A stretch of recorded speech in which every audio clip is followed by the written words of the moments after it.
एक गरीब जवान इंसान अपनी तीन छोटी छोटी बहनों से ये कह के जाता है कि उसे एक अच्छी जॉब मिल गई है, तो उसका ज्यादा चिंता मत करना, मैं शाम को तुम लोगों के लिए बढ़िया सा खाना लेके आऊंगा। पर बदकिस्मती से हमारा एमसी कभी वापस नहीं आ पाता। रात हो जाती है और उसकी बहनें इंतजार ही करती रहती हैं। पर दूसरी तरफ हमारे एमसी को धोखा मिलता है, क्योंकि जिसने उसे हायर किया था वो अपने मॉन्स्टर्स के लिए खाने की तलाश में था। और हाँ, हमारा एमसी अब खाना बन चुका है। पर ये तो बस कहानी की शुरुआत थी, क्योंकि अपना एमसी दोबारा जन्म लेता है जिसने उसे हायर किया था उसी कॉन्ट्रैक्टर के बच्चे के रूप में। पर यहाँ एक ट्विस्ट है, क्योंकि उसने एक स्पेशल पावर को अवेकन किया है। और अब ये देखना दिलचस्प होगा कि वो अपने सो कॉल्ड फादर से कैसे डील करने वाला है, क्योंकि वो पैदा होने के साथ ही ज्यादातर एडल्ट पावरफुल पर्सन से भी ज्यादा ताकतवर है। पर यहाँ हमारे एमसी को अपनी पावर के साथ साथ अपनी तीन छोटी छोटी बहनों की भी रिस्पॉन्सिबिलिटी लेनी होगी, जो जैसे तैसे करके जी ही रही हैं। वेलकम बैक गाइस, आज मैं तुम लोगों के लिए फिर से एक धांसू सीरीज को लेके आ चुका हूँ। कहानी का इंट्रो तो तुम लोगों ने देख ही लिया होगा, तो अब बिना टाइम वेस्ट के सीधा कहानी को शुरू करते हैं। ये कहानी शुरू होती है एक हॉस्पिटल के वीआईपी रूम में, जहां एक औरत बच्चे को जन्म देने वाली होती है। पर ये औरत अभी प्रेगनेंसी के टाइम पे कैजुअली अपनी मैगजीन पढ़ रही थी। वो कहती है, हे तुम लोग क्या कर रहे हो, जल्दी इस बच्चे को यहाँ से बाहर निकालो। और वो भी ये सब कह रही थी बस अपनी मैगजीन पढ़ते हुए। इसकी टोन से ही तुम समझ सकते हो कि उससे बच्चे से कुछ घंटा लेना देना नहीं है। अगले ही पल बाहर पूरे कॉरिडोर में एक बच्चे की आवाज गूंजने लगती है। एक नर्स रूम से बाहर आते हुए उसके ग्रैंडफादर को एक लड़का होने की खुशी में बधाई देती है। सारे रिश्तेदार भी ग्रैंडफादर को मास्टर लू कहते हुए बधाइयां देने लगते हैं। खुशी का माहौल था, तभी इसका ग्रैंडफादर कहता है कि इसका बाप सिक्वान कहाँ है। तो उसकी मेड बताती है कि young master heaven on the earth नाम की एक जगह पे गए किसी काम से। तो मास्टर लू इसे यूजलेस चूहा कह के बुलाते हैं, जो इतने मेन टाइम पे भी गायब है। तभी रूम के अंदर से किसी के चीखने की आवाज आती है, जो सुनकर ग्रैंडफादर भी धड़ल्ले से अंदर घुसाता है। वो चिल्लाता है कि क्या हुआ, और हमें दिखाते हैं ये आवाज एमसी की मदर की है, जो अपने सामने कुछ चमकदार चीज को देख के बहुत डर गई थी। और हमें दिखाते हैं जब ग्रैंडफादर और बाकी सब भी इस चमकदार चीज को देखते हैं तो वो भी बहुत ज्यादा अमेज हो जाते हैं, क्योंकि वो चमकदार चीज हमारा एमसी ही था, जो अभी जन्म लिया है और उसकी पावर अभी से ही एक एडल्ट के बराबर है, जो अभी रोने की बजाय हंस रहा है। और पैदा होते से ही उसने अपनी आंखें भी खोल ली है और आसपास का एनवायरनमेंट भी अच्छे से समझ पा रहा है। और इस बेबी की बॉडी के अंदर अपना एमसी सोचता है कि किसी ने ये सोचा भी नहीं होगा कि एक लोली कॉमनर इतनी अमीर फैमिली में जन्म लेगा और एक डिवाइन सेंस को भी पैदा होते से ही अवेकन कर लेगा। एक नोटिफिकेशन आती है जिसमें लिखा था कि तुमने लाइटनिंग टाइप डिवाइन सेंस को अवेकन कर लिया है, जिसकी पावर सी रैंक टियर 3 की है। तुम्हारे पास डिवाइन सेंस पॉइंट 50 है। उसका ग्रैंडफादर ये देख के बहुत स्टन्ड रह जाता है, क्योंकि उसका ग्रैंडसन इस पावर के साथ जन्मा है जो वो खुद अपने पूरे जन्म में ही अचीव नहीं कर पाया। ग्रैंडफादर से उसकी छड़ी छूट जाती है और वो जोर से एक्साइटमेंट में चिल्लाता है, मेरे ग्रैंडसन के पास जन्म से ही डिवाइन सेंस है। वो अपने ग्रैंडसन को पालने से उठा के सेलिब्रेट करते हुए चिल्लाता है कि मेरी लू क्लैन ने finally once in a century genius को जन्म दे दिया है। पर वो जीनियस मनी मन सोच रहा था कि मैं तेरी क्लैन से सब कुछ ले लूंगा और ये सुनिश्चित करूंगा कि मेरा बाप कभी दोबारा रीइंकार्नेट भी ना हो सके। पीछे वो मेड्स कमेंट करती हैं कि कैसे उनका यंग मास्टर जन्म लेने के बाद रोने की बजाय हंस रहा है, जिसका मतलब कि उनके पास एक नोबल डेस्टिनी है। उसका ग्रैंडफादर खुशी के मारे साइकोपैथ्स की तरह हंसते हंसते चिल्लाता है कि वो इस बच्चे की परवरिश के लिए अपनी क्लैन के सारे रिसोर्सेस लगा देगा। फिर अपना सीन चेंज होकर थोड़ी देर के बाद का सीन दिखाते हैं, जहां अपना एमसी अकेला होता है और अपनी सिस्टम पे अपने स्टेट्स चेक करते हुए कहता है, अब उस कमीने के द्वारा मरे हुए मुझे 6 महीने हो गए हैं और ये 6 महीने मुझे किसी सपने की तरह लग रहे हैं। इतनी अच्छी ग्रोथ ये तो मेरी जवानी में भी नहीं थी। यहाँ तो पैदा होते ही मैंने अपनी पिछली जिंदगी की पावर लिमिट को सरपास कर दिया। फिर हमें कुछ महीनों पहले का सीन दिखाते हैं, जहां अपना एमसी को रीइंकार्नेट हुए बस एक ही महीना हुआ था और वो अब भी अपनी मदर की वॉर्म में ही था। वहीं पर ही एक मेड उसकी मदर के लिए एक टॉनिक लेके आती है। जैसे ही उसकी मदर वो टॉनिक पीती है, उसके पूरे शरीर में ही गोल्डन पावर फैलने लग जाती है। एक नोटिफिकेशन आती है कि ऐसा डिटेक्ट किया गया है कि तुम्हारे अंदर हाई क्वालिटी एसेंस को इन्फ्यूज किया गया है, तुम्हारा एम्ब्रियो एक्टिवेट हो चुका है, डिवाइन सेंस अवेकन किया जा रहा है। यहाँ एमसी का परिवार भले ही बहुत घटिया है, पर उनके पास पैसों की कमी नहीं है। एमसी अभी एम्ब्रियो फॉर्म में ही है और उतने में ही उसे एक एबिलिटी मिल जाती है, जो उसके डिवाइन सेंस ऑफ रीइंकार्नेशन से उसे मिली है, एक्सेलरेटेड ग्रोथ। उसके डिवाइन सेंस का लेवल अभी डी रैंक ही है, जो कि एक बिगनर ही होता है, और उसकी एक्सेलरेटेड ग्रोथ भी अभी बिगनर लेवल पे ही है। ये देख के एमसी तुरंत समझ जाता है कि अब कोई शक नहीं कि कॉमनर्स नोबल्स से कभी कंपेयर नहीं कर सकते। मैं तो अभी वॉर्म में ही हूँ, एम्ब्रियो फॉर्म में ही, और अभी से मैं डी रैंक तक पहुंच गया। अभी मैं उस लिमिट तक पहुंचा हूँ जहां पर कॉमनर्स अवेकन करने के बाद अपनी जिंदगी और मौत को दांव पर लगा के पहुंचते हैं। पर आखिर ये एक्सेलरेटेड ग्रोथ क्या चीज है, ये क्या करती है? यहाँ एकेडमिक कैरिकुलम के अंदर सुपर पावर क्लासिफिकेशंस में भी कोई इसका रिकॉर्ड नहीं है। और रीइंकार्नेशन के 2 महीने के बाद वो वॉर्म के अंदर के ओरिजिनल एम्ब्रियो द्वारा ऑलमोस्ट एब्सॉर्ब भी कर लिया गया था, पर अंत में उसे एक सरप्राइजिंग रिवॉर्ड मिल गया। मेरी एक्सेलरेटेड ग्रोथ नामक एबिलिटी ने एम्ब्रियो को डिवाउर करने की प्रोसेस को बिल्कुल रिवर्स ही कर दिया। इसके बाद उसे बताया जाता है कि तुमने ओरिजिनल एम्ब्रियो के इनेट डिवाइन सेंस को इनहेरिट कर लिया है, और ये डिवाइन सेंस लाइटनिंग टाइप का है। इस डिवाइन सेंस की पावर के अंदर लाइफ एसेंस को कंज्यूम करके लाइटनिंग पावर को जनरेट किया जाता है, पर ये डिवाइन सेंस अभी एक्टिवेट नहीं है। एमसी अपने वॉर्म में ही सोचता है लाइटनिंग टाइप डिवाइन सेंस ये एक्चुअली में सबसे रेयरेस्ट टाइप ऑफ एलिमेंट है जिसके पास अल्ट्रा पावरफुल अटैक एबिलिटी होती है। ये देख के तो एमसी बहुत ही ज्यादा एक्साइटेड हो जाता है। वो मनी मन सोचता है ये तो बहुत ही ज्यादा परफेक्ट है। अब ना सिर्फ मैंने इसकी एम्ब्रियो को डिवाइवर करके इसकी ब्लड लाइन को कट ऑफ किया है, बल्कि मुझे एक अल्ट्रा पावरफुल इंसेंट डिवाइन सेंस भी मिल गया है। अब तुम लोगों को अपने पूरे रिसोर्सेस का इस्तेमाल करके मुझे ही बड़ा करना पड़ेगा। 3 महीने के बाद अपना एमसी अब इंसान के फॉर्म में ही आने लग गया है और उसका डी रैंक खुद का ही इनेट डिवाइन सेंस वो इंटरमीडिएट रैंक तक पहुंच गया है और उसका lightning type divine sense beginner level तक पहुंच गया है। हमें दिखाते हैं हाई हील्स और विवंस के अंडरवेयर्स चारों तरफ ही रूम में फैले हुए थे। एक अंदरूनी गुफा में 2 पैरों के पेयर्स आपस में जुड़ रहे थे। वो आपस में दखल अंदाजी करते हुए थोड़ी सी लड़ाइयां कर रहे थे और अंदर एमसी अब भी अपनी मदर की वॉर्म में ही है और वहीं उसकी मदर एक येलो हेड बॉय के साथ अपनी बैटल की कंटिन्यूएशन कर रही हैं। ये बैटल शुरुआत में तो काफी इंटेंस लग रही थी, पर थोड़ी देर में वो क्लाइमैक्स तक पहुंचती है। वो येलो हेयर वाला बंदा कहता है तुम्हारे अंदर कुछ गट्स तो हैं, अब इस समय पे भी तुम्हारी इतनी हिम्मत हो रही है, तुम मेरे पास आ रही हो, क्या तुम्हें डर नहीं लगता कि तुम्हारा आदमी वापस आ जाएगा और तुम्हें वही मार देगा? तो औरत कहती है कि हम बस एक पॉलिटिकल मैरिज के ही अंदर हैं, वो बस आसपास खेलता कूदता है और मैं बस अपने काम करती हूँ। उन लोगों को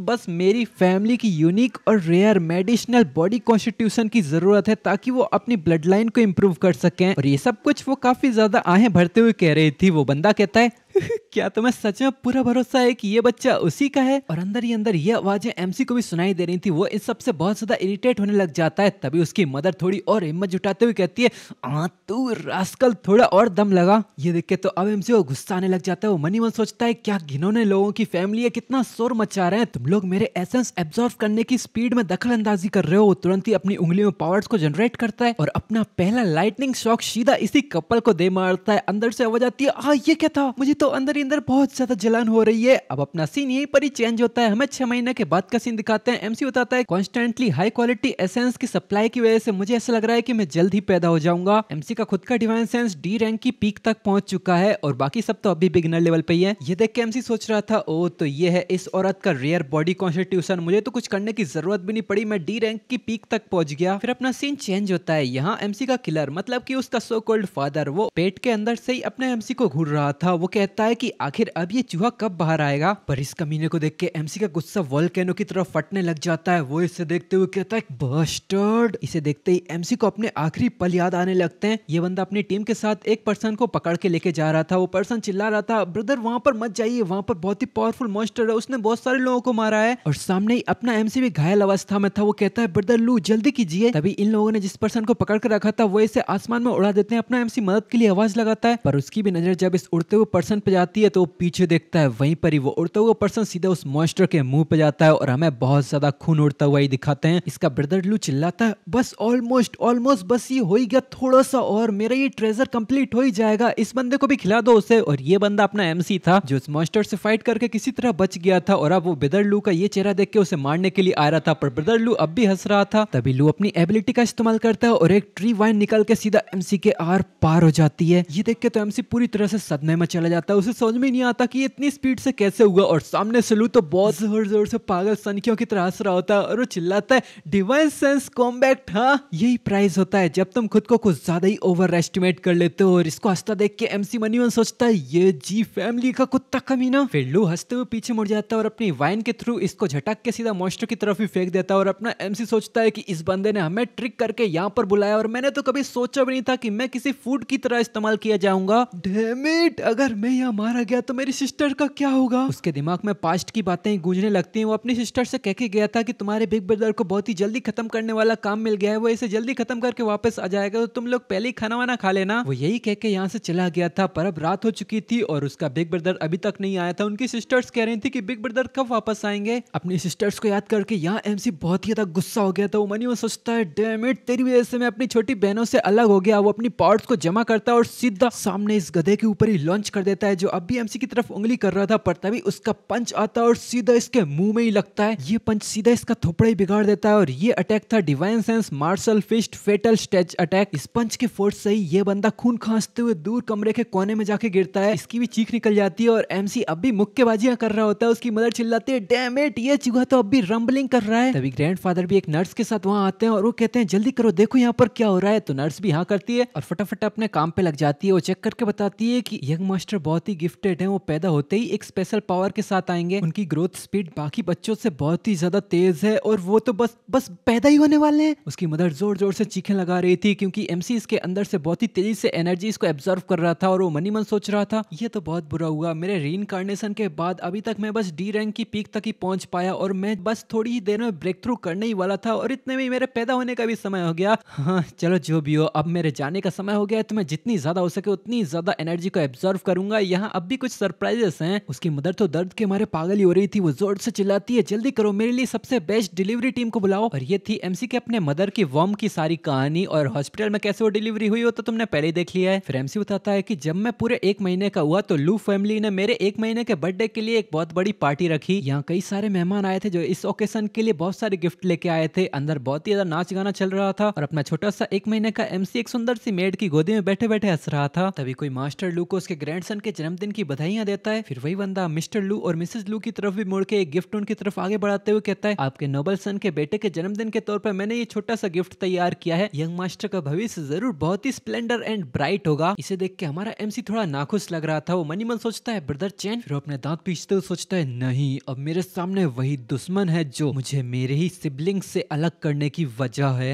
परफेक्ट टाइमिंग, तेरी वजह से मैं अपनी बहनों से अलग हुआ और अब ये खून का कर्ज मैं अभी सेटल करूंगा। वो अपने पास्ट को याद करता है जहाँ उसकी बहनें एक छोटे से केक को देख के भी कितनी लार टपका रही थी और वो कह रही थी ये तो कितना बड़ा केक है। तभी एमसी को एक फोन आता है और सामने से एक बंदा कहता है कि टीम ऑलरेडी असेंबल्ड हो गई है, तू कहाँ चला गया, क्या तू भूल गया कि तूने कॉन्ट्रैक्ट ब्रेक किया तो तेरे साथ क्या होगा। तो एमसी थोड़ा चापलूसी करने लग जाता है। वो कहता है, सॉरी मुझे थोड़ा सा काम आ गया था, मैं जल्दी आ जाऊंगा ब्रदर चैन। तो सामने वाला बंदा कहता है कि मैंने सुना कि तू एक घर खरीदने के लिए बहुत डेस्परेट है, तुझे क्या लगता है कि तेरे जैसे डी रैंक हंटर को मुझसे एक प्राइवेट जॉब का रेयर चांस भी कभी मिल सकता है। मेहनत कर और दिमाग से सोच, समझा। तो अपना एमसी सर खुजाते हुए कहता है, थैंक यू ब्रदर चैन, मैं जल्दी आता हूँ। यहाँ उसकी बहनें अब भी एक्साइटमेंट में केक की तरफ देख रही थी, पर अपना एमसी चाकू को नीचे रखता है और सबसे बड़ी बहन से कहता है, यही मुझे छोटा सा काम आ गया है, तुम्हें जाना पड़ेगा और तुम लोग खाना खा लेना, मैं जल्दी आ जाऊंगा। फिर अपना सामान उठा के यहाँ से चला जाता है। उसकी बहनें इंतजार ही करती रह जाती हैं। रात हो चुकी थी पर वो अभी तक नहीं आया था। फिर उसी रात को हमारा सीन चैन जो कि एक डंजन के पास आता है जहाँ पर एक बंदा उसे गार्ड कर रहा था और हमें दिखाते हैं ये वही ब्रदर चैन ही है। तभी उसके पास लू आता है तो ये उसे ग्रीट करता है और लू एटीट्यूड में पूछता है कैसा चल रहा है सब कुछ। तो चैन उसे बताता है कि उन सभी लोगों को मैंने अंदर भेज दिया है और अभी तक कोई भी वहां से वापस नहीं आया है, तो मेरे ख्याल से अब उन्होंने अच्छे से पूरा खाना खा लिया है। तो लू इसके गाल पे हाथ फेरते हुए कहता है, ओल्ड चैन, लगता है मेरे फादर ने तुम्हें बड़ा करने के लिए जितने एफर्ट लगाए वो गलत नहीं थे, तुम हर चीजों को बहुत ही स्विफ्टली हैंडल कर लेते हो, वेल डन। उसके साथ एक औरत भी आई थी, वो इसे पकड़ते हुए कहता है, चलो अंदर चलते हैं, इस बार तो मैं सिर्फ तुम्हारे लिए यहाँ आया हूँ। तो ये औरत कहती है,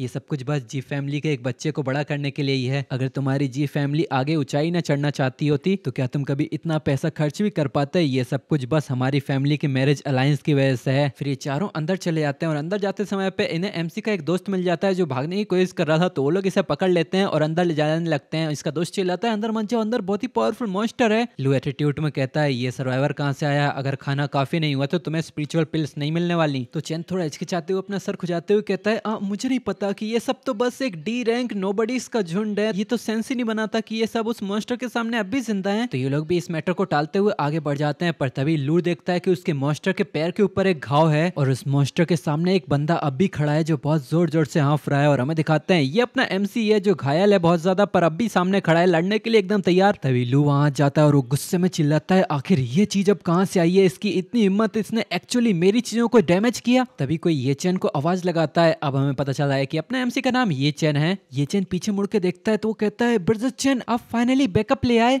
पर हमें पता है कि वो बैकअप था या क्या था। यहीं पर ये पास्ट सीन कट होता है और अपना एमसी एक इविल स्माइल देते हुए सोचता है, ये खून का कर्ज मैं अभी सेटल करूंगा यहीं। फिर अपनी मेड को धक्का देते हुए बच्चों की तरह वाह वाह करते हुए सीधा ब्रदर चैन की तरफ ही देखने लगता है और उसी की तरफ हाथ बढ़ाने लगता है, पर ये देख के ब्रदर चैन की फटने लग जाती है और वो कहता है, ये मैं क्या। तभी लू एकदम डरावने अंदाज में कहता है, यंग मास्टर चाहते हैं कि तू उसे उठा, ये तेरी जिंदगी का सबसे बड़ा ऑनर है। तो चैन भी कांपती आवाज में थैंक यू करके यंग मास्टर को उठाने लगता है। जैसे ही ब्रदर चैन ये चेन को उठाता है। ये चेन के चेहरे पे एक क्रिपी स्माइल आ जाती है। वो अपनी इलेक्ट्रिक पावर को एक्टिवेट करता है और उसके हाथ में एक जोर का झटका देता है। करंट की वजह से ब्रदर चेन बहुत ही ज्यादा फ्रीक आउट करने लगता है और उसके हाथ से यंग मास्टर छूट के नीचे गिर जाते हैं। ये चेन के गिरते ही एक थर्ड की आवाज आती है। सारे मेहमानों का अटेंशन इन्हीं की तरफ ही खींचा चला जाता है। सारा म्यूजिक एकदम से रुकता है। ग्रैंडफादर भी बहुत ज्यादा हैरान थे, उसके मम्मी पापा तो उससे भी ज्यादा हैरान थे, पर ब्रदर चेन की तो फट के 64 हो चुकी थी। तभी अपना ये चेन एक्टिंग का सरताज बहुत ही जोर से अपनी जी जान लगा के चुआ करते हुए रोने लगता है और ये आवाज तो मानो ब्रदर चेन के शरीर से उसकी आत्मा ही बाहर निकाल देती है। तभी ग्रैंडफादर जोर से दहाड़ता है, तेरी हिम्मत कैसे हुई, तूने लू फैमिली के खजाने को नीचे गिराया। ये सुन के ब्रदर चेन तुरंत ही घुटनों पे आता है। वो अपना सर ठोकते हुए कहता है, नहीं ये मैं नहीं था, ये यंग मास्टर अचानक से। तभी अचानक से मिस्टर लू इधर आके इसको लात मारता है और कहता है, तू वर्थलेस मर्द, तेरी इतनी हिम्मत क्या, तू मरना चाहता है। एक ही लात में ये उड़ता हुआ दूर जाता है, पर उसके बावजूद ये तुरंत ही उठ के अपना सर ठोकने लग जाता है। वो कहता है, मास्टर प्लीज मुझे माफ कर दीजिए, मुझे छोड़ दीजिए, मैंने आपके लिए जिंदगी और मौत दाव पे लगाई है। मैं कभी भी यंग मास्टर को नुकसान पहुंचाने के बारे में तो सोचूंगा भी नहीं। वो तो मैंने ज्यादा खुशी की वजह से अपना कंट्रोल खो दिया था। मैं अपनी सारी चीजें, सारे ट्रेजर्स को यंग मास्टर को हील करने के लिए लगा दूंगा। पर ये सुनकर तो ये बंदा और भी ज्यादा इरिटेशन के हमारे पागल सही होने लग जाता है और वो चिल्लाता है, इसे घसीटते हुए यहाँ से लेके जाओ और पीटो इसे। तो ये बंदा इतना घबरा गया था कि ये बस थैंक यू करने लग जाता है, बार बार थैंक यू बोलता है बस उसे पीटने के लिए। पीछे अपना एमसी रो रहा था और इसकी ये हालत देख के वो एक इविल स्माइल देता है, पर इसकी इविल स्माइल को ये बंदा नोटिस कर लेता है और जैसे ये बंदा एमसी की तरफ देखता है तो एमसी फूट फूट के रोने लग जाता है। ये देख के तो मानो इस बंदे के ऊपर बिजलियां ही गिरने लग गई और ग्रैंडफादर भी ये देख के इरिटेशन में कहता है, इसे अंदर लेके जाओ और देखो यंग मास्टर कहीं पे इंजर्ड तो नहीं हो गए। तो मेड भी इसके लिए यहाँ करती है। इसके जाने के बाद ग्रैंडफादर इसके फादर पे जोर से चिल्लाता है, यूजलेस ट्रेस, अपने जी फैमिली के स्टेटस के बावजूद क्या हमें इसके जैसे कचरे से भी किसी चीज की जरूरत है। और वो ऐसे ही खरी खोटी सुना के यहाँ से चला जाता है। पर इसके जाने के बाद मिस्टर लू का गुस्सा फट के बाहर आने लगता है और वो अपनी पावर से अपने हाथ में रखे ग्लास को वहीं पर ही तोड़ देता है और सीधा एक जोर की लात घुमाते हुए ब्रदर चैन के मुंह पे ही मार देता है और चिल्लाता है, इस कचरे को यहाँ से घसीटते हुए लेके जाओ, इसे मार मार के मार दो और कुत्तों को खिला दो। कुछ गार्ड्स आके इसे ले जाने लगते हैं। ब्रदर चैन इससे माफी की भीख मांगने लगता है, पर अब मिस्टर लू ने भी इससे अपना मुंह फेर लिया था। फिर लू मेहमानों की तरफ देखते हुए चिल्लाता है, तुम सभी लोग क्या देख रहे हो, म्यूजिक बजाओ और खाना पीना कंटिन्यू रखो। फिर थोड़ी देर के बाद का सीन दिखाते हैं। एक डॉक्टर यंग मास्टर को चेकअप कर लेता है और अपना यंग मास्टर बहुत ही जोर जोर से गिगल करते हुए हंस रहा था। वो डॉक्टर बताता है कि चिंता मत कीजिए मास्टर, यंग मास्टर के पास सच में एक अमेजिंग फिजिक है और एक्स्ट्रा ऑर्डिनरी टैलेंट है, वो तो परफेक्टली फाइन है। एमसी मनीमन सोच रहा था, अब तेजी से ग्रो करने के लिए मुझे बिल्कुल भी रुकना नहीं है, मुझे और भी ज्यादा एसेंस को एब्जॉर्व करना है और बहुत सारा दूध चूसना है अपनी पूरी ताकत के साथ। इधर ग्रैंडफादर जब इस न्यूज को सुनता है वो भी बहुत जोर जोर से हंसते हुए कहता है, जब तक ये ठीक है सब कुछ बढ़िया है। फिर वो डॉक्टर साहब को भी एक इनाम देने के बारे में कहता है। इधर हमारा एमसी मनीमन सोच रहा था, अब मेरा अगला गोल है अपनी तीनों बहनों को ढूंढना। वो नहीं याद करते हुए कहता है कि मुझे जल्दी से ग्रो होना पड़ेगा ताकि मैं खुद से ही मूव कर पाऊं। मुझे जल्दी से उस औरत के पास जाना पड़ेगा और हाई क्वालिटी एसेंस को एब्जॉर्व करना होगा, जितनी जल्दी हो सके उतनी जल्दी। अचानक बेबी चैन अजीब सा रिएक्शन देता है और अपनी लाट टपकाते हुए रोने लग जाता है। तो ग्रैंडपा तुरंत समझ जाता है और वो कहता है, जल्दी करो, डॉक्टर इन लॉ को इधर बुला के लाओ दूध पिलाने के लिए और उससे कहना कि और भी ज्यादा मेडिसिनल पिल्स को ले ले। तो उसकी मदर भी तुरंत वहां आते हुए कहती है, नहीं मैंने अभी इसे बाहर निकालने से पहले ही दूध पिलाया था, मैं ऑलमोस्ट कंप्लीटली सूख चुकी हूँ, मुझे थोड़ी सी ब्रेक की जरूरत है। तो ग्रैंडफादर एकदम स्ट्रिक्ट टोन में कहता है, डॉक्टर इन लॉ, हमारी लू फैमिली और तुम्हारी खुद के फैमिली के भविष्य के लिए तुम्हें डिलीजेंटली घोड़े हाथियों की तरह अपने बेटे के लिए हार्ड वर्क करना ही होगा। ये सुन के उसकी मदर भी अपना सर पकड़ लेती है, उसके बाद कुछ नहीं कहती, वो उसको दूध पिलाने के लिए तैयार हो जाती है।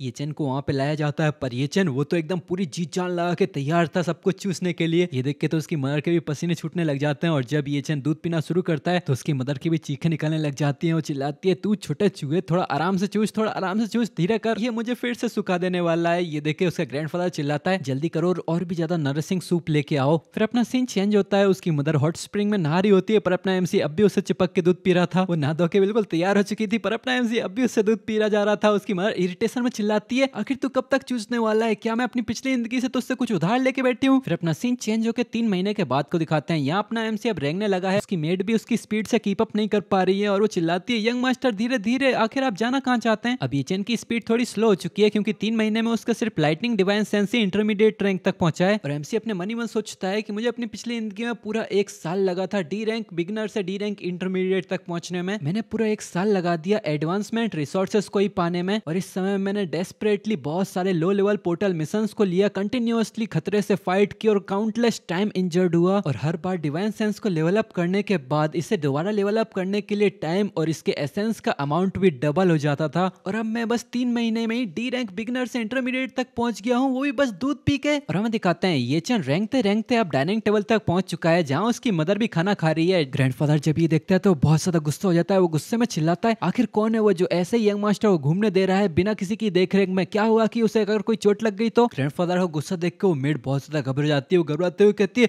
यंग मास्टर बहुत ज्यादा ही तेज भागते हैं, मैं उनके साथ कीप अप नहीं कर पाई। मिस्टर लू कहता है कि क्या ऐसा हो सकता है कि ये चूहा फिर से मम्मा का मिल्क पीना चाहता है? ये सुन के तो मिसेस लू बहुत ज्यादा हैरान हो जाती है। और जब ये चैन उसी की तरफ आगे बढ़ने लगता है तो वो तो बहुत ज्यादा घबराने लग जाती है। वो चिल्लाती है कि इसे बाहर लेके जाओ, मैं इसे बाद में दूध पिला दूंगी, ये पूरे 3 महीने से मेरे चेस्ट से लटका ही हुआ है, मुझे थोड़ी भी रेस्ट की जरूरत है। ये चैन सोच रहा था मैं ऐसे समय वेस्ट नहीं कर सकता, मुझे और भी ज्यादा एसेंस एब्जॉर्व करने की जरूरत है। फिर वो सीधे ही अपने 2 पैरों पर खड़ा होने लग जाता है और वो अबा अबा करने लग जाता है। ये देख के तो ग्रैंडपा भी बहुत ज्यादा हैरान हो जाता है। वो अपनी मम्मी की तरफ आगे बढ़ रहा था, जिसे देख के उसकी मम्मी दूर हटाने की कोशिश करती है, पर वो सीधा छलांग लगा के सीधा उसकी मम्मी की गोद में बैठ के दूध पीने लगता है। उसकी मम्मी चिल्ला रही थी, कम से कम मुझे पीसफुली खाना तो खा लेने दे, पर बाकी सभी लोग चिल्ला रहे थे कि क्या यंग मास्टर खड़े हो गए और उन्होंने छलांग भी लगाई। बटलर कहता है कि यंग मास्टर डिवाइन बॉडी के साथ पैदा हुए हैं, उनका ग्रोथ रेट बाकी ऑर्डिनरी लोगों से कहीं ज्यादा तेज है। ग्रैंडफादर सोचते हुए कहता है, क्योंकि अब मेरा प्रीशियस ग्रैंडसन अब पहले ही खड़ा हो सकता है, तो हमारी लू फैमिली के नियमों के अनुसार अब समय हो गया है कि उसके लिए एक लाइफ बाउंड सर्वेंट को असाइन किया जाए, जिसके लिए बटलर भी हाँ कर देता है। फिर अपना सीन चेंज होकर किसी अंडरग्राउंड बेसमेंट में आ जाता है। चारों तरफ से बहुत जोर जोर से चीखों की आवाज आ रही थी। ग्रैंडफादर पूछता है कि क्या अभी तक रिजल्ट बाहर नहीं आए? बटलर कहता है कि जल्दी बाहर आ जाएंगे, बस आखिरी के 2 ही बचे हैं। यहाँ येचिन के कानों में भी एक चीख सुनाई देती है। वो तुरंत ही समझ जाता है कि ये तो यही है। फिर हमें इस बेसमेंट के अंदर दिखाया जाता है, जहाँ पर बहुत सारी डेड बॉडीज पड़ी हुई थी, खून से लथपथ। इसी बेसमेंट के एक कोने में एमसी की बहनों में सबसे बड़ी बहन यही एक कोने में किसी से बचने के लिए फाइटिंग स्टैंस लेके खड़ी है। और हमें सामने से दिखाते हैं एक लड़की हंसते हुए अपने पंजा बना के एमसी की बहन को मारने के लिए आगे बढ़ रही थी। ये सीन देख के अपना एमसी बहुत ज्यादा हैरान हो जाता है। वो अपनी पावर्स को रिलीज करते हुए सोचता है ये यहाँ पर क्यों है। वो तुरंत अपनी पावरफुल इलेक्ट्रिक एबिलिटी का इस्तेमाल करते हुए सीधा एक जोर का झटका मारता है, जो जाके सीधा इस सामने वाली लड़की को पड़ता है। एक ही झटके में वो सूख का कांटा हो जाती है। ये देख के एमसी की बहन कंफ्यूज तो थी, पर वो तुरंत ही होश संभालते हुए सीधा आखिरी ब्रेड के टुकड़े की तरफ छलांग लगा देती है और वो बहुत जोर जोर से नम नम करते हुए ब्रेड खाने लग जाती है। और इधर येचन की इलेक्ट्रिसिटी की वजह से उसकी मदर के बाल कंबल बन चुके थे और वो मनी मन सोच रहा था, डैम इट, मैं पैनिक करने लग गया था, क्या इन लोगों ने मेरी एक्टिंग में कुछ गलतियां तो नोटिस नहीं कर ली? पर ग्रैंडफादर तो उल्टा जोर जोर से हंसने लग जाता है और वो कहता है, एक्सीलेंट, बैटल से डरने की बजाय ये तो उल्टा फायर्ड अप हो गया है। बेटा ये मेरा पोता तो तुमसे कहीं ज्यादा स्ट्रांग है, इस उम्र में तो तुम पैंट गीली कर रहे थे। ये सुन के मिस्टर लू अपना मुंह फेर लेता है और ये देख के अपना एमसी एक चैन की राहत लेता है और वो मनी मन सोचता है, बच्चा होना कितना कन्वीनियंट कवर होता है, मुझे तो कुछ भी एक्सप्लेन करने की जरूरत ही नहीं होती और ये सभी लोग मेरे लिए खुद ही बहाने बना लेते हैं। बटलर कहता है, मास्टर ये फाइट यंग मास्टर की वजह से रुक गई थी, तो अब हमें क्या करना चाहिए? तो ग्रैंडफादर कहता है, हमें तो ऑलरेडी विनर मिल चुका है, ये वैसे भी देखने में बुरी नहीं है, तो इसे ही ले लो और साफ सुथरी करो इसे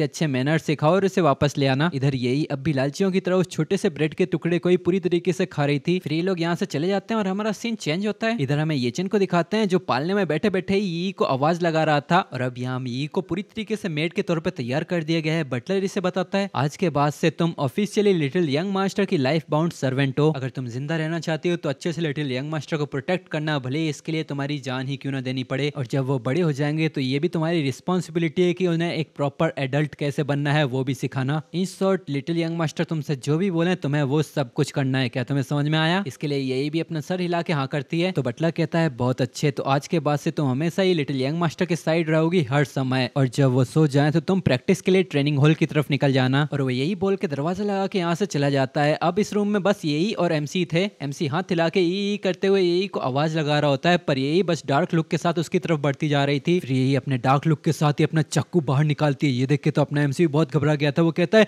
ये आखिर तुम क्या करना चाह रही हो? क्रैप, मेरे वोकल कॉर्ड्स अभी तक डेवलप नहीं हुए हैं पूरी तरह से, मैं अभी तक साफ साफ बोल नहीं पा रहा। तभी यही अपने डरावने अंदाज में अपना चाकू उठा के कहती है, तेरी वजह से मेरा भाई मारा गया, आज मैं तुझे मार के उसका बदला लूंगी। वो चाकू घुमा के सीधा हमला करती है, पर वहां से एमसी गायब था। उसका चाकू सीधा पालने में ही लगता है, क्योंकि अपना एमसी अपनी पावर्स को एक्टिवेट करके वहां से तुरंत ही भाग गया था। फिर एक ही सेकंड में वो इस जगह से गायब होकर सीधा यही के बगल में ही आ जाता है। अभी तो यही एमसी की स्पीड से कीप अप नहीं कर पा रही थी, पर तभी यही अपनी पावर्स को एक्टिवेट कर लेती है। ये देख के अपना एमसी हैरानी से सोचता है, क्या विंड टाइप डिवाइन सेंस कैसे? पर अगले ही पल यही का हमला होता है, पर एमसी फिर से वहां से गायब हो चुका था, क्योंकि उसने डिवाइन सेंस मार्शल आर्ट के साथ साथ लाइटनिंग एवेजन टेक्निक्स का भी इस्तेमाल करना शुरू कर दिया था। और अब वो अपनी फुल स्पीड दोनों इस कमरे के अंदर ही घूमने लग जाते हैं। वो ये इससे भागते भागते मनी मन सोच रहा था, नहीं मैं ऐसे ही अपने डिवाइन मार्शल आर्ट और लाइटनिंग एट्रीब्यूट्स को एक साथ यूज करते नहीं रह सकता, ये मेरी बॉडी के लिए कुछ ज्यादा ही है। एक बच्चे के तौर पर मैं ज्यादा समय तक ऐसे नहीं चल पाऊंगा। तभी उसके दिमाग की बत्ती जलती है और उसे एक आइडिया आता है और वो कहता है, अरे हाँ मैं लो पावर पे अपनी लाइटनिंग पावर का इस्तेमाल कर सकता हूँ। फिर वो अपनी उंगली पे पावर्स को जमा करते हुए अपने एक लाइटनिंग स्पीयर को तैयार करता है जिसकी पावर बहुत कम थी और ये चेन ने उसका एम यही के पैरों पे किया था। इसकी वजह से यही तुरंत ही नीचे गिर जाती है, उसे बिजली के झटके लग रहे थे और एमसी भी वहां रुकता है। बहुत जोर जोर से हांफते हुए वो अपनी सांसों को थामता है। सामने यही का पूरा शरीर पैरालाइज हो गया था, वो अपने दांत पीसते हुए इसी की तरफ घूरती है। पर तभी यही थोड़ी हैरान हो जाती है क्योंकि एमसी अपनी उंगली को आगे करके उसके चाकू से थोड़ा स्क्रैच मारवा लेता है। वो अपना खून दिखा के यही की तरफ इशारा करते हुए नीचे कुछ जमीन पे लिखने लग जाता है। एक लाइन लिखने के बाद वो अपने आप पे कुछ ज्यादा कॉन्फिडेंस फील कर रहा था। वो मनी मन सोच रहा था कि किस्मत से मैं कुछ ज्यादा स्मार्ट हूँ, भले ही मैं बोल नहीं सकता पर मैं इस तरह की ट्रिक का इस्तेमाल कर पा रहा हूँ। तभी कांपते हुए शरीर के साथ यही खड़ी होती है और अपना एमसी अपनी बाहें फैलाते हुए कहता है, ये इधर आओ और अपने बिग ब्रदर को हक करो। तभी यही अपनी चाकू उठा के सीधा एमसी को मारने के लिए आगे बढ़ने लग जाती है और अपने एमसी सोचता है, क्रैप मैं तो एक्चुअली भूल ही गया कि यही को तो पढ़ना ही नहीं आता। वो बड़ी मुश्किल से इसको डॉच करता है और वो सोचता है, आखिर अब मैं क्या करूं, मैं इससे बाहर भी नहीं जाने दे सकता। अगर बाहर किसी को पता चल गया कि यही मुझे मारने की कोशिश कर रही थी तो यही का तो खेल खत्म हो जाएगा। तभी हमें बाहर दिखाते हैं, बाहर ब्रदर चैन अब भी जिंदा था। वो अपने हाथ में एक बॉक्स लेके अंदर आ रहा था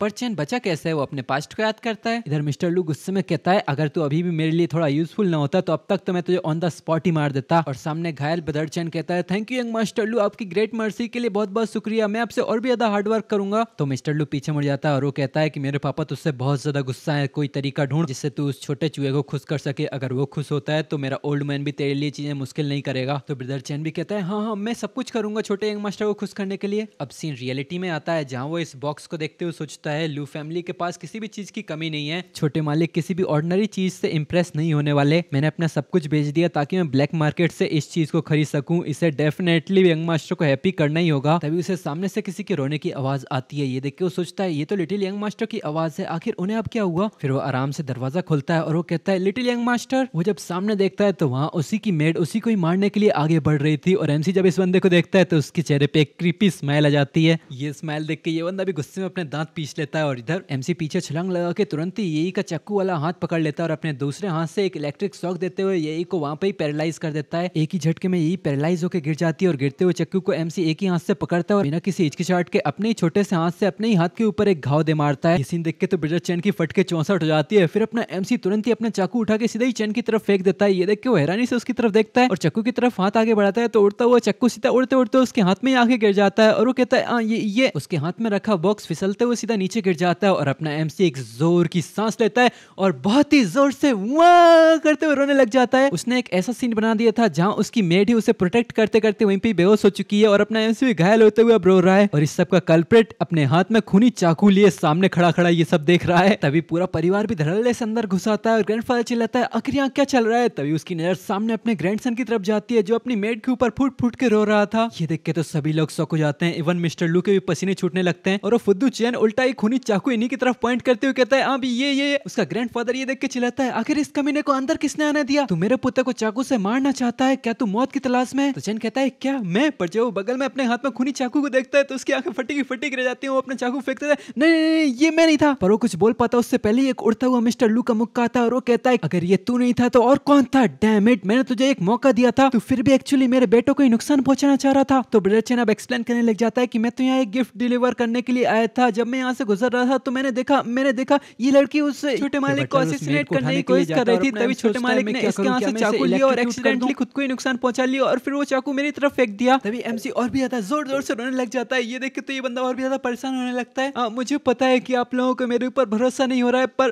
पर यही सच है। तभी फिर से मिस्टर लू का उड़ता हुआ मुक्का आता है और सीधा इसके गाल पे लगता है और वो चिल्लाता है, ठीक है तो बताओ गिफ्ट कहाँ है। तो ब्रदर चैन हर हाथ में गिफ्ट ढूंढने लगता है और वो कहता है, गिफ्ट वो तो 1 मिनट पहले मेरे हाथों में था। तभी इसका ग्रैंडफादर हंसते हुए कहता है कि इस यंग गर्ल ने बहुत अच्छा काम किया मेरे ग्रैंडसन को प्रोटेक्ट करके, इसे यहाँ से लेके जाओ और अच्छे से आराम करवाओ। तो बटलर इसके लिए यहाँ कर देता है। फिर ग्रैंडफादर एक डरावने अंदाज में अपने बेटे के कंधे पे हाथ रखता है तो उसका बेटे की फट जाती है और जब वो पीछे देखता है तो उसके ग्रैंडफादर की आंखें गुस्से में लाल हो रखी थी। वो कहता है, डैड। पर तभी उसका ग्रैंडफादर एकदम डरावने अंदाज में कहता है, बेटा मुझे लगा था कि तुझे कुत्ते पालना आता है पर सैडली तुझे इसका एसेंस ही समझ में नहीं आया। तूने आज ऑलमोस्ट अपनी लू फैमिली के फ्यूचर होप को तबाह ही कर दिया था, तो इसे खुद से हैंडल कर। और वह यही कहते हुए वापस यहाँ से चला जाता है। और अब यहाँ बचा था कांपता हुआ ब्रदर ब्रदर चैन जिसकी अब हालत खराब हो रही थी वो अब थर-थर कांप रहा था और मिस्टर लू उन्हें देख के तो ऐसा लग रहा है कि वो अगले ही पल बस फटने ही वाला है। फिर वो एक जोर की लात मारता है इसे जिससे वो उड़ता हुआ दूर जाता है और वो चिल्लाता है मैंने तुझे एक मौका दिया था, उसके बावजूद तूने मेरे बेटे को नुकसान पहुंचाने की कोशिश की, आज तो तू मर गया बेटे। फिर गेट के अंदर से हमें आवाज आ रही थी यंग मास्टर लू प्लीज मेरी बात तो सुनिए, मेरी एक्सप्लेनेशन। पर तभी एक जोर की चीखने की आवाज आती है जिसका मतलब ब्रदर चैन अब परलोक सिधार चुके हैं और इधर ब्रदर लू की आवाज आती है इसे घसीट तो यहाँ से लेके जाओ और कुत्तों को खिला दो और ये फ्लोर भी साफ कर देना, डैम इट। इसके बाद अपना एमसी एक चैन की सांस लेता है पर तभी उसके ऊपर किसी की शैडो पड़ती है और हमें दिखाते हैं ये होता है बटलर जो कहता है छोटे यंग मास्टर मैं इसको यहाँ से ले जा रहा हूँ ट्रीटमेंट के लिए। जो सुन के यही की फट जाती है क्योंकि उसने यहीं पर ही एक लाइन लिखी होती है यही के लिए। एमसी अपना सर हिला के मेट के ऊपर चढ़ जाता है, बटलर फिर भी इसे उठाने के लिए आ रहा होता है। वो मनी मन सोचता है आखिर अब मैं क्या करूँ, अब मैं क्या करूँ। बटलर इसे उठा के हवा में झुलाते हुए सीधा पालने के अंदर ही बिठा लेता है पर अपना एमसी अब भी परेशान लग रहा था। पर तभी वो सामने कुछ देख के बहुत हैरान हो जाता है क्योंकि यहाँ बटलर ने उस मेड को उठा तो लिया था पर वहाँ नीचे बस एक लाइन से ही खून फैला हुआ था और उस मेड के अंदर से भी खून टपक रहा था। ये देख के तो एमसी कंफ्यूज हो गया था। वो मनी मन सोचता है क्या यही को चोट कैसे लग गई। बटलर भी नीचे पड़े उस खून की तरफ देखता है और एमसी भी ये देख के परेशान हो रहा था। फिर बटलर पीछे मुड़ जाता है और वो कहता है कोई यहाँ आओ और छोटे यंग मास्टर के रूम के फ्लोर को अच्छे से क्लीन कर दो। इसके जाने के बाद एमसी थोड़ा रिलैक्स करता है, एक गहरी सांस भरते हुए मनी मन सोचता है आज तो खत्म ही हो गया था, आखिर इस दुनिया में यहाँ चल क्या रहा है। जो भी हो अभी मेरे पास इससे भी ज्यादा इंपॉर्टेंट चीजें हैं जिनका मुझे ख्याल रखना है। फिर वो पूरे कॉन्फिडेंस के साथ पालने से छलांग मार के सीधा नीचे उतर आता है। फिर हमारा सीन चेंज होकर मसाज रूम के अंदर आता है, कोई बहुत सारा तेल अपने हाथों में लेता है और सामने लेटी थी मिसेज लू जो अपने ऊपर मसाज करवा रही थी। वो इस मसाज से बहुत ज्यादा खुश थी और बहुत ही अच्छी अच्छी आवाजें लगा रही थी और तभी वहाँ की आवाज आती है और इसकी सारी हवा निकल जाती है, इसका पूरा चेहरा सफेद पड़ जाता है। वो पीछे मुड़ के एकदम से देखती है, वहीं पर ही अपना एमसी छलांगे मारता हुआ आ रहा था। वो लड़की चिल्लाती है आखिर तू यहाँ पर क्या कर रहा है, फिर से तेरी भूख इतनी ज्यादा बड़ी क्यों है। और अगले ही पल वो किसी बकरी के मेमने की तरह उससे चिपक के दूध पीने लग जाता है। उसकी मम्मी चिल्लाती है आखिर तो कब तक ऐसे चूसने वाला है। और अपना एमसी यहाँ दूध पीते पीते मनी मन सोच रहा था मुझे जल्द ही बहुत ही तेजी से ग्रो होना है ताकि मैं साफ साफ बोल पाऊं और जब यही वापस आए तो मैं अपनी कहानी उसे आसानी से बता पाऊं। एमसी की ये ठानते ही हमारा सीन चेंज होता है एक हफ्ते के बाद। एक हफ्ते के अंदर अंदर ही चेनिया ने यहाँ बोलना सीख लिया था। वो 1 2 3 करके पूरी गिनती करता है और अब वो अपनी एक्सेलरेटेड ग्रोथ की वजह से पूरे 3 साल के बच्चे की तरह लग रहा है और उसने अपनी स्पीकिंग एबिलिटी को मास्टर कर लिया है। उसकी गिनती पूरी होते ही उसकी बहन यही एकदम डेडली लुक देते हुए उसके पीछे आ जाती है। एकदम से अपने पीछे किसी को सेंस करते ही चेनी थोड़ा हैरान तो होता है पर जब वो देखता है कि ये उसी की बहन है तो एक्साइटेडली कहता है ये मैं हूँ तुम्हारा बिग ब्रदर। ये सुन के यही थोड़ी कंफ्यूज हो जाती है और वो कंफ्यूजन में इसी छोटे बच्चे की तरफ देखती है। तभी ये छोटा बच्चा कहता है बिग ब्रदर जो तुम्हारे लिए केक लेके आए थे क्या वो डिलीशियस था। ये सुन के यही एकदम से शॉक हो जाती है, उसकी आंखें एकदम से फटी की फटी रह जाती हैं। ये बातें सुनकर वो अपने पास्ट में खो जाती है जहाँ पर उसके भाई की आवाज आती है ये शोंग शोंग और सेंग सेंग जल्दी उठ जाओ अब केक खाने का समय है। फिर तीनों केक खाने के लिए आ जाते हैं और तीनों एकदम से चिल्लाते हैं वाओ कितना बड़ा केक है। फिर उनका बड़ा भाई चाकू उठा के केक काटने लग जाता है और तीनों बड़ी उम्मीदों के साथ उसे ही देखने लगते हैं। तभी उसके बड़े भाई को किसी का कॉल आता है जहाँ पर बात करके वो थोड़ा नाखुश लग रहा था और उसके बाद उसे जल्दबाजी में यहाँ से जाना पड़ता है। उसकी छोटी बहनें केक खाने की कोशिश करते हैं तो बड़ी बहन होने के नाते यही छोटी बहनों को रोकती है और ब्रदर के आने का इंतजार करने को कहती है। पर आधी रात हो चुकी थी और उनका भाई अभी तक नहीं आया था। वो तीनों के तीनों अपने बड़े भाई को बहुत याद कर रहे थे और इतने समय के बाद मैंने अपने बड़े भाई को दोबारा देखा पर किसी अलग रूप में। भले ही रूप बदल गया हो पर यही अपने बड़े भाई से दोबारा मिलके बहुत ज्यादा खुश हो गई थी। ये देख मानो उसे जीने का नया सहारा मिल गया हो, नया जीने का मतलब मिल गया हो। वो इतनी इमोशनल हो गई थी कि वो अपने आंसुओं को रोक नहीं पाती और टूट के रोने लग जाती है। पर ये देख उसका बड़ा भाई फ्रीक आउट करने लग जाता है। वो घबराते हुए तुरंत ही इसका मुंह बंद करता है और वो कहता है इतना तेज नहीं, हम किसी और को सुनने नहीं दे सकते। ये सुनकर उसकी बहन भी धीरे धीरे करके रोने लग जाती है। फिर इसके मुंह को पकड़ती है और एकदम से अपनी तरफ खींच के जोर से गले लगा लेती है। उसके चेहरे पे एक सेटिस्फेक्शन भरी स्माइल थी। वो धीमी धीमी आवाज में रोते हुए कहती है कि ब्रदर ये तो सच में आप ही हो। पर बगल में यही के जोर से गले लगाने की वजह से चेनी का दम घुटने लग जाता है। वो अपनी कांपती आवाज में कहता है नहीं नहीं इतने फोर्स का इस्तेमाल मत करो, मैं अब भी एक बच्चे की बॉडी में हूँ। तो यही तुरंत उसे अपनी बाहों से बाहर निकालते हुए उसके हालचाल पूछने लगती है। इससे अब एमसी को चक्कर आने लग जाते हैं तो इसके हाथों से बाहर निकल के दूर जाके एक चैन की सांस लेता है। फिर इससे उसकी बहन कंफ्यूज जाती है पर तभी एमसी इसके कंधे पे हाथ रखता है। फिर वो इसको अपनी पूरी ताकत से हिलाते हुए सवालों की बारिश करने लग जाता है। तुम पकड़ी कैसे गई और तुम यहाँ कैसे आई और सैंग सैंग और सुआंग सोंग का क्या हुआ और आखिर तुम्हें पता कैसे चला कि लू फैमिली ने मुझे मारा था। तो अब इसकी बहन को चक्कर आने लग जाते हैं। ये कहती है कि 1 मिनट भाई मुझे चक्कर आ रहे हैं। तो सबसे पहले तो ये लोग एक जगह बैठ के अपनी अपनी कहानी बताने लगते हैं। यही पहले बताती है कि जिस समय बिग ब्रदर वापस गए थे वो बहुत ही लंबे समय के बाद भी वापस नहीं आए थे। रात में हम तीनों को ही बहुत जोर की भूख लगने लगी थी। मेरी बहनें भी भूख के मारे परेशान हो रही थी। सोंग सोंग पूछ रही थी कि आखिर बिग ब्रदर अभी तक आए क्यों नहीं। सेंग सेंग बोलती है कि बिग ब्रदर कभी भी इतने लंबे समय के लिए कभी बाहर नहीं गए तो क्या उन्होंने हमें अकेला तो नहीं छोड़ दिया। तो यही अपनी बड़ी बहन की ड्यूटी निभाते हुए कहती है कि तुम दोनों अंदर ही रहना, मैं बाहर जाके देखती हूँ कि क्या चल रहा है। फिर यही वहीं पर गई जहाँ पर उसका बिग ब्रदर हमेशा मिशंस लेने के लिए जाया करता था, पर वहाँ बिग ब्रदर को पाने की जगह उसने देखा एक नोटिस में गायब हुए लोगों की लिस्ट थी। वहीं पर ही एक औरत एक आदमी की कॉलर पकड़ते हुए चिल्ला रही थी, कमीने तू मेरे हस्बैंड को ट्रिक करके कहाँ ले गया था, अभी तक वो वापस क्यों नहीं आया, क्या तूने उसे मार दिया। तो सामने वाला बंदा इस औरत को लात मारते हुए दूर करता है और कहता है कि दफा हो जा तू सन की औरत। तो बगल में से एक बंदा अपना मुक्का बनाते हुए चिल्लाते हुए आता है, मैंने देखा था कि ये बंदा पोर्टल के थ्रू लीव फैमिली के यंग मास्टर को अदर वर्ल्ड में लेके गया था, मेरी फियोंसे और उसकी पूरी टीम भी वापस वहां से कभी नहीं आए, सभी लोग इसको मिलकर ही मार मार के ही मार देते हैं। ये लाइन सुन के यही बहुत ज्यादा हैरान हो जाती है, क्योंकि यही का भाई हमेशा इसी बंदे की फियोंसे वाली टीम में ही जाता था। और इधर ये बंदा सामने वाले की धमकी सुनने के बाद डरने की बजाय बिल्कुल बस इरिटेट ही होने लग जाता है। वो अपनी सिगरेट पीते हुए अपने हाथों में ही फायर बॉल बनाता है और सामने ही थ्रो कर देता है। और सामने वाला ये देख के बहुत हैरान था, पर वो कुछ कर पाता उससे पहले ही वो फायर बॉल उससे टकराती है और उससे वहीं पर ही जिंदा जलाने लग जाती है। ये बंदा चलते चलते बहुत जोर की चीखें लगा रहा था, पर अब तो बहुत देर हो चुकी थी और थोड़ी ही देर में सबके सामने वो बंदा जल के खाक हो जाता है। ये बंदा अब भी सिगरेट पीते हुए फुल एटीट्यूड में कहता है, तुम लोगों की इतनी हिम्मत जो तुमने लू फैमिली के यंग मास्टर के बारे में अफवाहें फैलाई, इस मिशन का रिवॉर्ड बहुत हाई था, तो ऑफ कोर्स इसमें रिस्क भी बहुत हाई था। डिवाइन सेंस हंटर्स अपनी जिंदगी के लिए खुद ही रिस्पॉन्सिबल होते हैं और ये एक नियम है। ये सुन के अपना एमसी रियलिटी में फुल सीरियस होते हुए कहता है, हाँ ये सच है, उसी बंदे ने हम सबको ट्रिक किया था। फिर सेंग सेंग और सुआंग सोंग का क्या हुआ। ये सुन के यही बिल्कुल शांत रह जाती है। शुरुआत में उसके मुंह से कोई शब्द नहीं निकलते, वो खुद ही अपने सदमे से बाहर नहीं आई थी। फिर वो कुछ कहने की वजह अपने आप ही फूट फूट के रोने लग जाती है। ये सुन के अपने एमसी कंफ्यूज जाता है, वो कहता है क्या क्या हुआ। वो खुद भी अब बहुत ज्यादा सदमे में चला गया था, उसे डर था कि उसकी दोनों बहनों के साथ कुछ बहुत बुरा हुआ है। यहीं पर ये चैप्टर खत्म हो जाता है, हमारे नए चैप्टर की शुरुआत होती है। यही अब भी फुट फुट के रो रही थी, वो अपनी कांपती आवाज में कहती है कि मैंने ये प्लान किया था कि मैं पहले वापस जाऊंगी और ये सुनिश्चित करूंगी कि वो दोनों सेफ हैं, उसके बाद मैं ब्रदर का बदला लेने के लिए आऊंगी। पर घर के पास ही एक डिमोनिक टाइड शुरू हो गई। मैं भागते हुए घर की तरफ जा रही थी, सारे हंटर्स भी उसी तरफ आ रहे थे। वो लोग चिल्ला रहे थे कि जल्दी करो, वेस्टर्न डिस्ट्रिक्ट में एक अंडरवर्ल्ड गेट ओपन हुआ है, वहां से बहुत सारे डिमोनिक मॉन्स्टर्स बाहर आ रहे हैं। डिमोनिक मॉन्स्टर्स की बात सुन के यही बहुत ज्यादा सदमे में चली जाती है। वो फुल स्पीड में घर की तरफ भागती है और मनी मन सोचती है स्वांग स्वांग सेन सेन। वो अपने छोटे छोटे पैरों से पूरी दम लगा के वहां पहुंचती है, पर जब तक वो पहुंचती है लड़ाई खत्म हो चुकी थी। कुछ सोल्जर्स वापस जा रहे थे, वो कह रहे थे कि किस्मत से हम यहाँ जल्दी आ गए, हमने कुछ पीपल्स को बाहर निकाल लिया, फिर भी बहुत सारे लोग मारे गए हैं। ये डिमोनिक टाइड काफी पावरफुल थी, ये एरिया तो पूरा तहस नहस हो चुका था और यहाँ यही खड़ी थी अपने ही टूटे फूटे घर के सामने। उसका घर पूरी तरह से जलने लगा था। यही रोते रोते फुल स्पीड में अपनी बहनों को ढूंढने के लिए आगे बढ़ती है, पर उसकी ताकत यहाँ मलबा हटाने के लायक भी नहीं थी। वो काफी समय तक छोटे छोटे पत्थरों को बाहर निकालती है, पर उसके बावजूद उसे अपनी बहनों का कोई सुराग भी नहीं मिलता। मलबा हटाते हटाते उसके हाथों से खून निकलने लग गया था, उसकी आंखों से आंसू तो रुक ही नहीं रहे थे। वो अपनी कांपती आवाज में स्वांग स्वांग सेन सेन को आवाज लगाती जा रही थी। फिर एकदम से उसका पेशेंस खत्म हो जाता है, वो बहुत जोर जोर से रोते रोते चिल्लाती है कि बिग ब्रदर कहाँ हो आप। और हाँ, मुझे पता है कि ये जो सामने वाली इमेज दिख रही है वो तुम लोगों को कुछ ज्यादा अजीब लग रही होगी, पर ये शायद से एडिटेड है, मुझे रियल वाला चैप्टर नहीं मिला। आई मीन मुझे ये नया चैप्टर बस एक ही साइड पे मिला है और इस साइड पे ये इमेज ऐसी है, तो यही झेल लो। तो अब कहानी कंटिन्यू करते हैं। अब तक एमसी कभी आंखों में आंसू आने लग गए थे, पर फिर भी वो यही को दिलासा देते हुए कहता है, रोना बंद करो, यही लू फैमिली ने हमारे परिवार को तबाह कर दिया, पर अब हेवंस ने हमें एक और मौका दिया है, हम सोंग सोंग और सेन सेन का बदला जरूर लेंगे। वो अब गुस्से के हमारे लाल हो चुका था, वो एकदम डार्क टोन में कहता है, हमारा पहला ब्लड सेक्रीफाइस होगा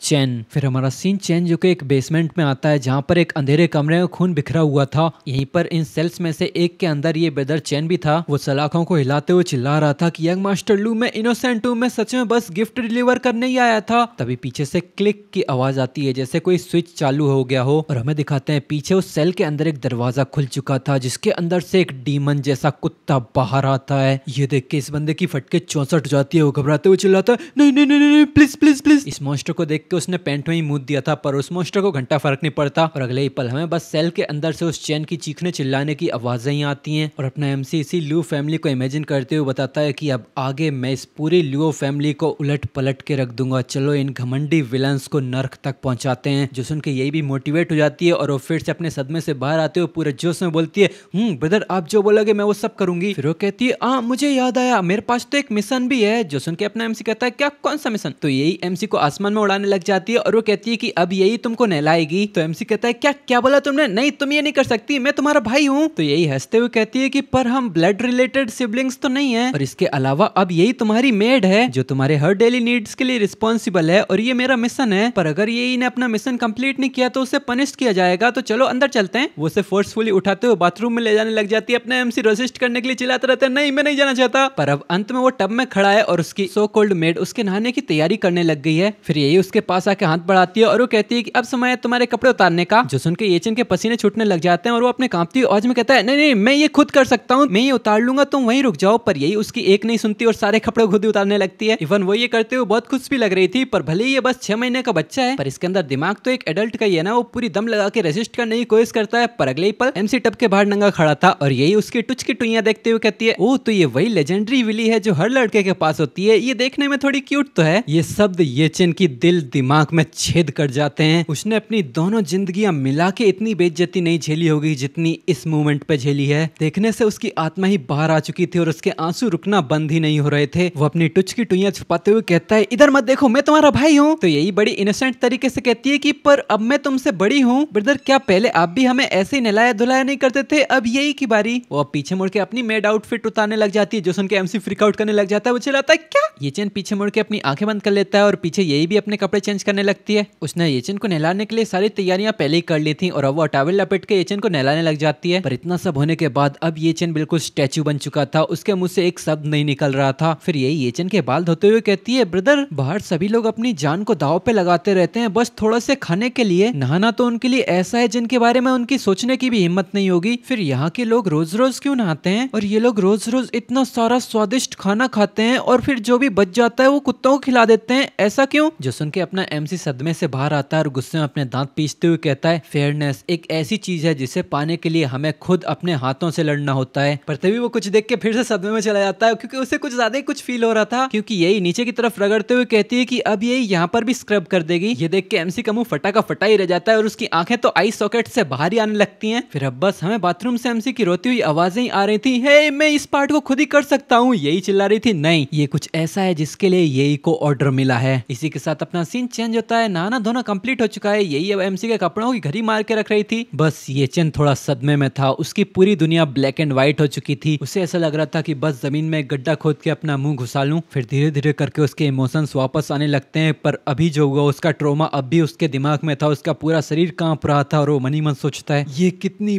बड़ी बेइज्जती है, मैं बड़ा भाई हूँ और उसके बाद एक छोटे बच्चे ने मुझे नंगा देख लिया। अब येचन के छोटे छोटे कंधों पर बेशर्मी का बहुत ही भारा बोझ आ चुका था। यही इसकी तरफ मुड़ के बड़ी इनोसेंट तरीके से कहती है ब्रदर क्या हुआ आपको, पर उसका ब्रदर गुस्से के मारे करते हुए अपनी करवट बदल लेता है। यह देख के यही डिप्रेशन में चली जाती है और वो एकदम कांपती आवाज में कहती है ब्रदर आप मुझसे नाराज हो गए, आप कभी भी मुझसे इतने नाराज नहीं हुए। अब ये सुन के येचन को अपराधी जैसा महसूस होने लगता है तो एक गहरी सांस भरता है। वो फिर अपनी छोटी छोटी टांगों पे खड़ा होकर यही के सर पे हाथ रखते हुए कहता है ठीक है अब मैं तुमसे बिल्कुल नाराज नहीं हूँ, पर बड़े भाई को अभी तुमसे एक इंपॉर्टेंट सवाल पूछना है। तो यही का मूड कंप्लीटली चेंज होकर 180 डिग्री घूम जाता है और वो एकदम हंसते हंसते कहती है ठीक है पूछो। ये देख के एमसी की बोलती बंद हो जाती है, उसके दिमाग में एक ही शब्द आ रहा था धोखा। पर फिर वो इसे इग्नोर करते हुए कहता है यही क्या तुमने विंड टाइप डिवाइन सेंस को अवेकन किया है। जो सुन के यही कहती है क्या ये। फिर एमसी बताता है कि वर्ल्ड रिकॉर्ड में भी जिस बंदे ने सबसे पहले डिवाइन सेंस को अवेकन किया था वो 12 साल की उम्र में किया था, फिर तुमने कैसे, ये पावर तुम्हारे अंदर कब अवेकन हुई। पर इसी सीन के साथ ये एपिसोड खत्म हो जाता है। अब अगला एपिसोड तभी आएगा जब अगला चैप्टर आएगा, पर उससे पहले तुम लोगों को कमेंट सेक्शन में लिखना है यही ओपी और वीडियो को लाइक करना है और इसको जितना हो सके उतना ज्यादा हाइप करना है। और अगर किसी के पास टाइम हो तो कमेंट में ये भी बता देना कि तुम लोगों को मेरी आवाज अब कैसी लग रही है, कोई प्रॉब्लम तो नहीं आ रही। और अगर किसी को कोई ऐसी साइट के बारे में पता हो जो अर्ली चैप्टर्स दे देती हो तो वो भी बता देना। ठीक है तो इस एपिसोड को यहीं पर ही खत्म करते हैं। अब हम मिलेंगे तुमसे नेक्स्ट एपिसोड में, तब तक के लिए बाय बाय।